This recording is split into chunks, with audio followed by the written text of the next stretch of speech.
Человеческая природа Христа. Ванс Ферриел. Продолжение духа пророчества о человеческой природе Христа. Он брат нам по немощам, но не по страстям. Когда он был ребенком, он думал и говорил как ребенок, но ни один след греха не омрачал образа Божьего в нем. Однако он не был свободен от искушения. Он был подвержен всем тем конфликтам, с которыми приходится сталкиваться нам. Ни одного человека нельзя заставить приступить закон. Сначала должно быть получено его собственное согласие. Душа должна быть настроена на греховный поступок, прежде чем страсть возобладает над разумом или беззаконие восторжествует над совестью. Нам не нужно сохранять греховные наклонности. По Божьему замыслу Христос должен был принять на себя форму и природу падшего человека. Неужели вы не знаете, что кому вы отдаете себя в рабы для послушания, того вы и рабы, кому повинуетесь, или рабы греха к смерти, или послушание к праведности? Римлянам 6:16. Нам нужно как можно глубже и достовернее постигать человеческую природу нашего Господа. Божественная и человеческая природы соединились во Христе, и оба естества были совершенными. Это великая тайна, которая не будет полностью разгадана во всем ее величии, пока не произойдет переселение искупленных. Тогда будут в полной мере оценены сила, величие и эффективность дара Божьего для человека. Но враг постарался так завуалировать этот дар таинственностью, что он потерял для людей всякое значение. Сатана не может прикоснуться к разуму или интеллекту, если мы сами не отдадим их ему. Вот Христос, посланник Божий, который в этом мире и в человеческой природе прожил чистую, благородную, совершенную жизнь, подавая пример, которому все могут смело следовать. Однако он не использовал свою божественную силу для того, чтобы облегчить свои проблемы или нелегкий труд. Он облегся в человеческую природу со всеми ее слабостями и не отступил перед лицом тяжелейших испытаний. Христос умер, чтобы жизнь человека соединилась с его жизнью в союзе божественной и человеческой природы. Он пришел в наш мир и жил жизнью Бога-человека, чтобы жизнь мужчин и женщин была такой гармоничной, какой ее хочет видеть Бог. Мысленно обозревая века, мы видим, что наконец наступило время, когда закон Божий должен был быть еще раз безошибочно явлен в качестве мерила послушания. Христос пришел отстоять священные требования закона. Он пришел жить жизнью повиновения Его заповедям и таким образом доказать ложность обвинения, выдвинутого сатаной, согласно которому человеку якобы невозможно соблюдать закон Божий. Как человек он встречался с искушениями и побеждал их силой, данной ему от Бога. Когда Иисус ходил, благотворя и исцеляя всех пораженных сатаной, Он разъяснял людям характер закона Божьего и природу своего служения. Его жизнь свидетельствует о том, что мы вполне можем повиноваться закону Божьему. Отождествление Христа с человеком всегда будет силой его влияния. Он стал костью от кости нашей и плотью от плоти нашей. Он облег свою божественную природу в одежды человечества и продемонстрировал перед небесной вселенной, перед непавшими мирами и перед падшим миром, как сильно Бог любит человеческий род. Мы должны быть такими, каким был Христос, в Его совершенном человеческом естестве, ибо нам надо формировать характер для вечности. Его жизнь и характер являли собой совершенство, которое может обрести человек, став причастником божеского естества и побеждая мир в ежедневном борении. Через веру в Христа можно восполнить любой недостаток характера, очистить любой порок, исправить любой недостаток, развить любое достоинство. Как человек, Христос возносил молитвы к престолу Божьему до тех пор, пока его человеческое естество не получало импульс небесной силы, соединяющий человеческое с божественным. Его опыт должен стать нашим опытом. Небесные существа будут помогать человеку, ищущему с решительной верой такого совершенства характера, который достигнет совершенства в действии. Всякому, кто встал на путь формирования характера по небесному образцу, Христос говорит: «Я одесную тебя, чтобы помогать тебе». Когда воля человека соединяется с волей Божьей, она становится всемогущей. Все, что должно быть сделано по Его повелению, может быть совершено с Его силой. Все Его повеления предполагают наличие возможностей для их исполнения. Наш век славится поверхностной работой, упрощенными методами, хвастливой святостью, которая не вписывается в Божьи нормы характера. Все короткие пути, все обходные маршруты, всякое учение, не возвышающее закон Божий, как мерило духовности, поддельны. Совершенство характера – это дело всей жизни, и его не смогут достичь те, кто не желает устремляться к нему по пути, определенному Богом. Медленно, шаг за шагом, кропотливо преодолевая все преграды, мы не можем позволить себе допустить какую-либо ошибку в этом деле.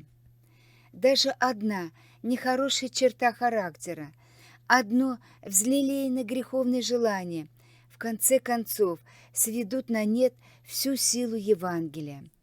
Господство одного греховного желания показывает, что душа обманута, и всякое потворствование этому желанию укреплять в душе отвращение к Богу. Тяжесть долга и удовольствие, получаемое от греха, вот те путы, которыми сатана связывает людей и удерживает их в своих сетях. Верными будут найдены лишь те, кто скорее умрет, чем совершит хотя бы один неправильный поступок. Взирая на Иисуса, мы обретаем в сердце своем живой, растущий источник. Святой Дух совершает в нас свою работу, и верующий переходит от благодати в благодать, от силы в силу, от характера в характер. Он преображается в образ Христа, пока, наконец, в своем духовном росте не достигает меры полного возраста во Христе Иисусе. Таким образом, Христос полагает конец проклятию греха и освобождает верующую душу от его действия и влияния. Когда Он придет, то не для того, чтобы очистить нас от грехов, устранить недостатки нашего характера или исцелить нас от немощи наших характеров и склонностей. Если Он вообще будет действовать для нас, то вся эта работа будет завершена до того времени.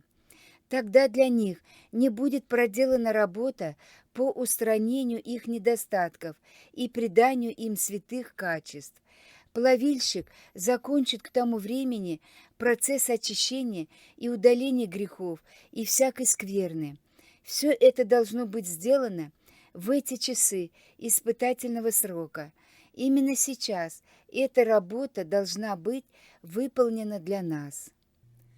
Тот, кто говорит о себе, что он набожен, берет на себя самую святую обязанность в любых обстоятельствах, даже в минуты наибольших провокаций, сохранять самообладание и контролировать самого себя.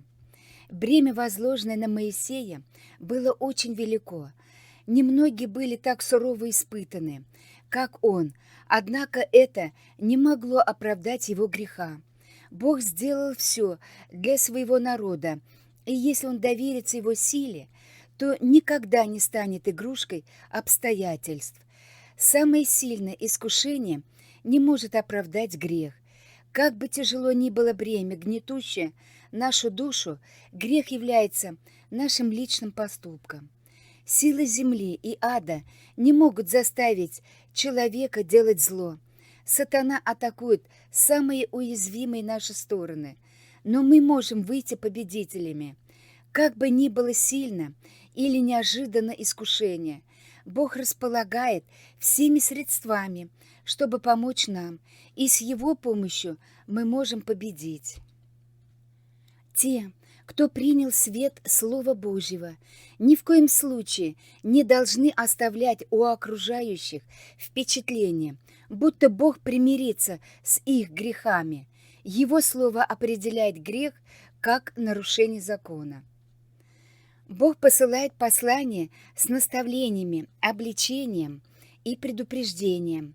Не обольщайтесь тем, что Он не обличает те или иные грехи, которые вам нравятся. Не воображайте, что каким-то образом вы можете войти в жизнь, не будучи свободными от нравственного загрязнения. Если мы хотим жить с Иисусом в тех чертогах, которые Он приготовил, мы должны быть похожими на Него здесь, в этом мире. Мы должны быть усердны в наведении порядка в наших сердцах. Давайте сильно бояться самообмана. Условие получения вечной жизни остается таким же, каким оно было всегда, и каким оно было в раю до грехопадения наших прародителей. Это полное послушание закону Божьему, совершенная праведность. Если бы вечная жизнь была предложена на каком-либо меньшем условии, это угрожало бы благополучию всей Вселенной. Возникла бы вероятность увековечения греха, несущего с собой нескончаемые беды и страдания. Бог изрек свою заповедь и надеется, что человек исполнит ее.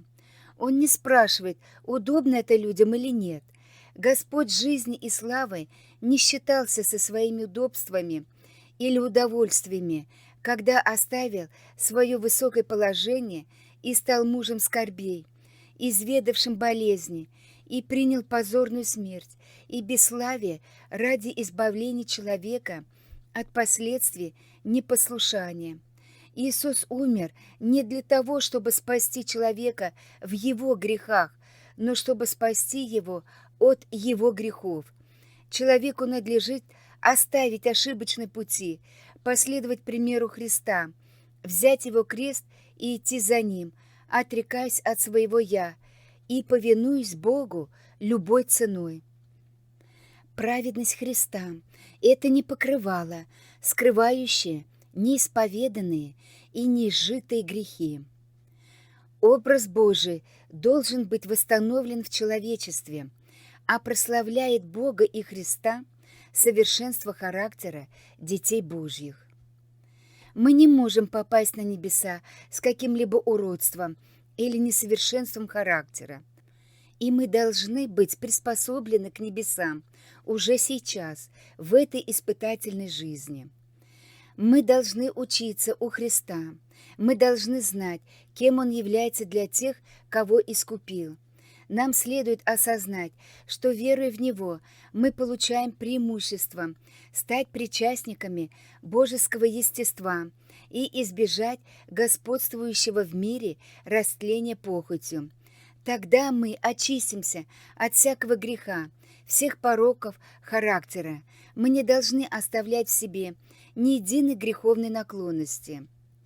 Если мы будем доверять Ему и отдадим свои пути в Его руки, Он направит наши стопы именно на тот путь, который приведет нас к победе над всеми злыми страстями и чертами характера, не соответствующими нашему божественному образцу. Разумом мы не в состоянии постичь того, как человек может уподобиться Христу. Но Дух Святой способен укрепить наше духовное зрение, позволив видеть то, что не видит плотское око, слышать то, что закрыто для плотского уха, понимать то, что непостижимо для плотского ума.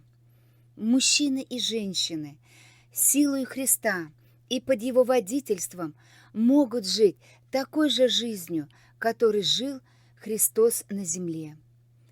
Тот, кто не имеет достаточно веры в Христа, чтобы верить, что Он может удержать его от греха, не имеет той веры, которая даст ему вход в Царство Божье. Человеческий разум едва ли способен постигнуть, что есть широта и глубина, и высота духовных достижений, к которым можно прийти, став причастником божеского естества. Самая великая работа, которую можно совершить в нашем мире, это прославление Бога через воплощение в своей жизни характера Христа. Бог призывает нас достигать образца совершенства и ставит нам в пример характер Христа в своей человеческой природе, усовершенствованной благодаря постоянному противлению злу. Спаситель показал, что, сотрудничая с Богом, люди могут в этой жизни достичь совершенства характера. Тем самым Бог заверяет нас, что мы тоже можем одержать полную победу. Мы должны быть такими, каким был Христос в Его совершенном человеческом естестве, ибо нам надо формировать характер для вечности. Среди язычников есть те, кто поклоняется Богу в невежестве, те, кому свет никогда не приходит по воле человека, но они не погибают, хотя они не знают писаного закона Божьего. Они слышали Его голос, говорящий с ними в природе, и делали то, что требовал закон. Были случаи, когда Иисус занимал особое положение в человеческой плоти, как Сын Божий.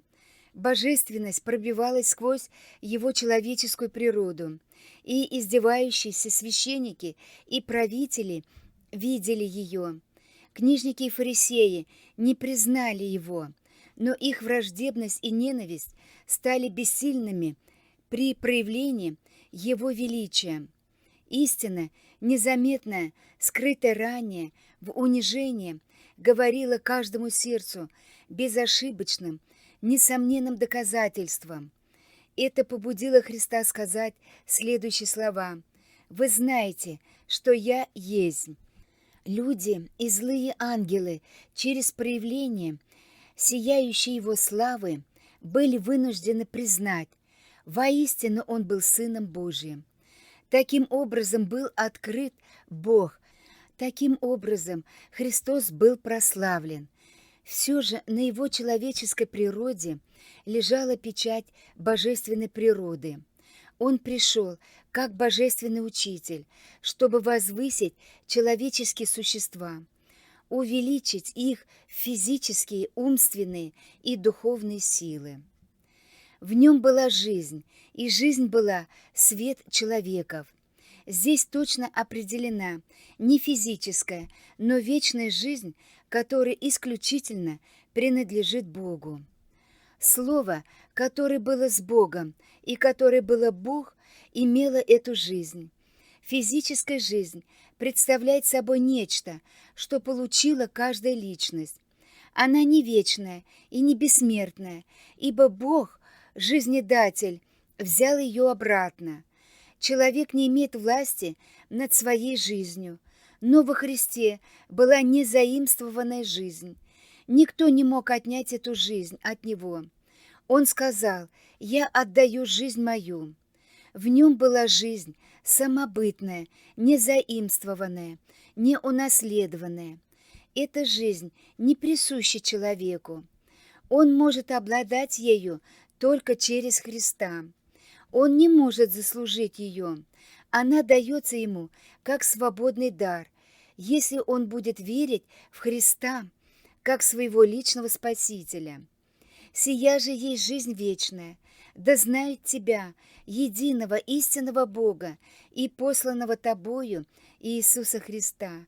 Иоанна 17 глава, 3 стих. Это открытый источник жизни для мира. Что представляет собой речь по отношению к мысли, то представил собою Христос по отношению к невидимому Богу. Он является проявлением Отца и назван Словом Божиим. Бог послал своего Сына в мир, облек его божественность в человеческую природу, чтобы человек мог носить образ невидимого Бога.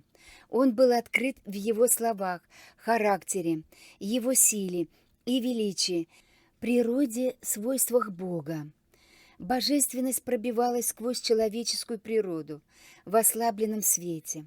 Он был воплощением закона Божия, который является копией его характера. Враг Бога и человека не желает, чтобы эта истина свободно раскрывалась перед людьми, ибо он знает, что если люди получат ее во всей полноте, власть его рухнет.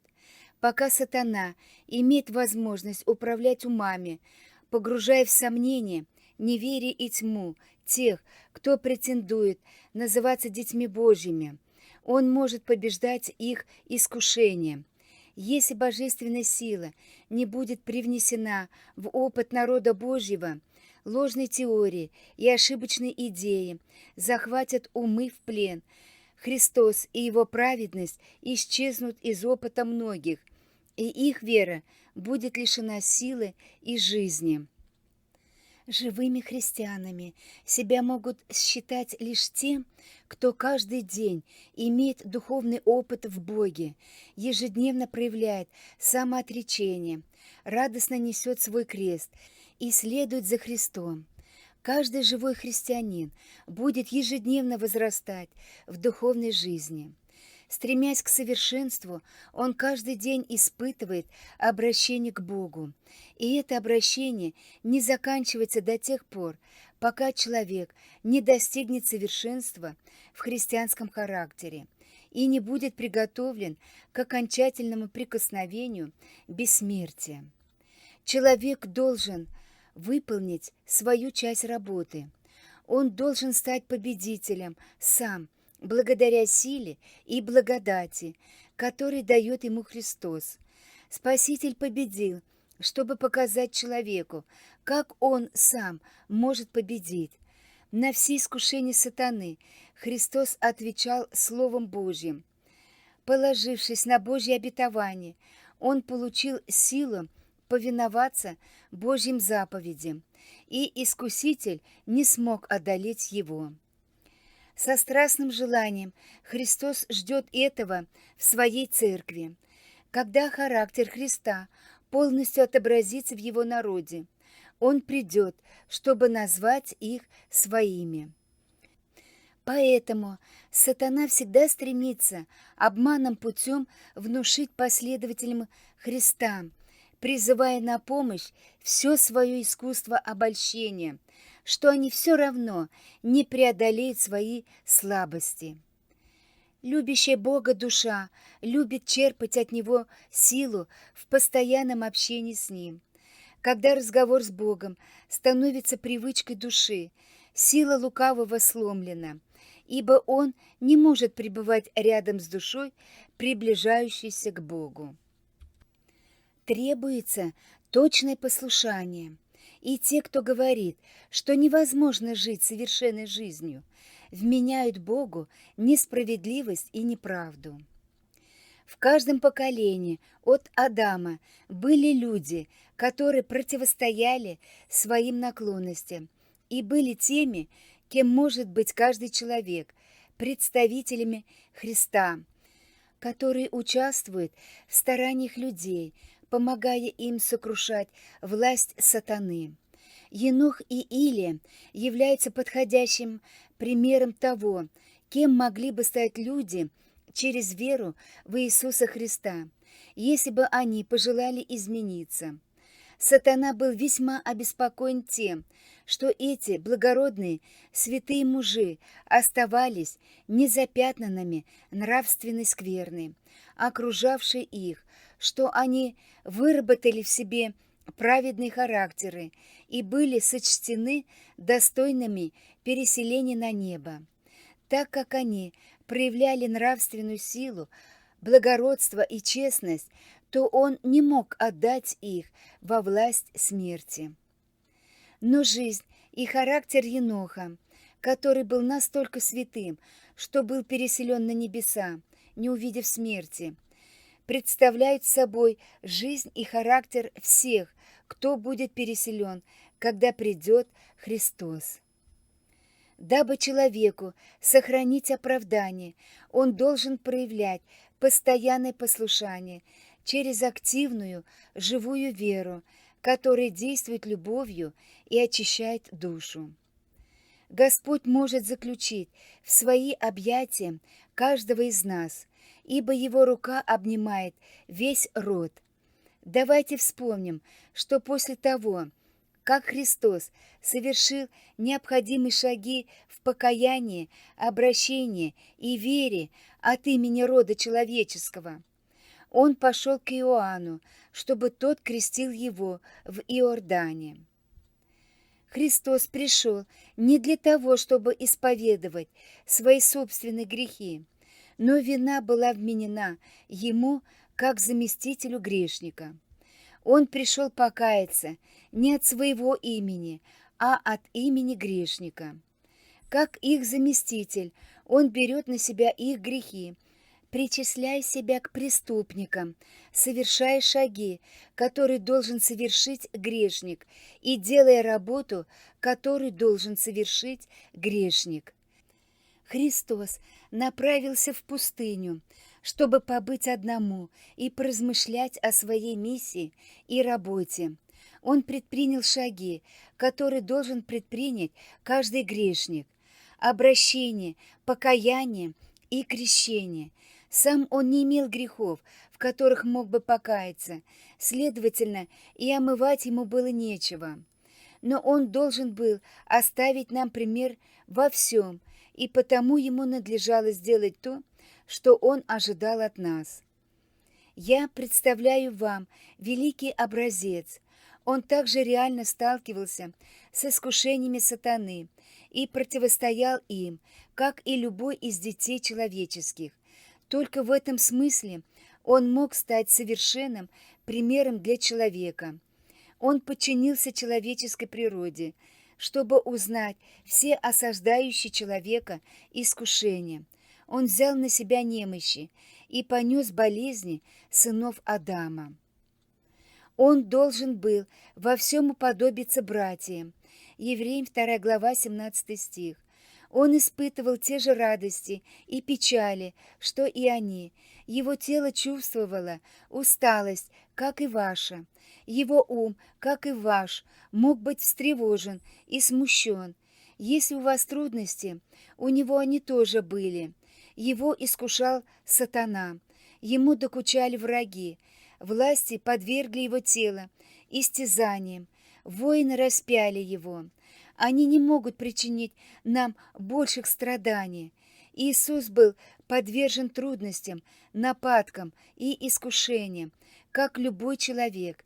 Твои обстоятельства, твои мысли и планы в этот период твоей жизни были знакомы Иисусу. Он не может не уделить тебе внимания в этот критический период. Он видит грозящие тебе опасности. Он знаком с твоими искушениями и приглашает тебя последовать его примеру. Есть много тех, кто в своем сердце ропщет на Бога. Они говорят: мы унаследовали падшую природу Адама и не несем ответственность за свои природные недостатки. Они находят недостатки в Божьих требованиях и жалуются, что Он требует от них того, что они не в силах дать. Сатана жаловался на то же самое на небесах, но такие мысли позорят Бога. Пусть никто не говорит: «Я не могу исправить недостатки своего характера». Если вы придете к подобному заключению, вы потерпите неудачу и никогда не обретете вечной жизни. Праведность Бога абсолютна. Она проявляется во всех Его делах, во всех Его законах. Каков Бог, таким должен быть и Его народ. Христос не мог прийти на эту землю во славе, которую Он имел в небесных дворах. Греховные человеческие существа не смогли бы выдержать Его вида. Он скрыл свою божественность в наряд человеческой природы, но Он все же не расстался со своей божественностью. Спаситель, обладавший божественно-человеческой природой, пришел, чтобы стать во главе павшей расы и разделить их переживания от младенческого возраста до зрелости. Он не перестал быть Богом, когда стал человеком. Два качества, человеческое и божественное, были в Христе, тесно и неразрывно связаны друг с другом, но в то же время они обладали отдельной индивидуальностью.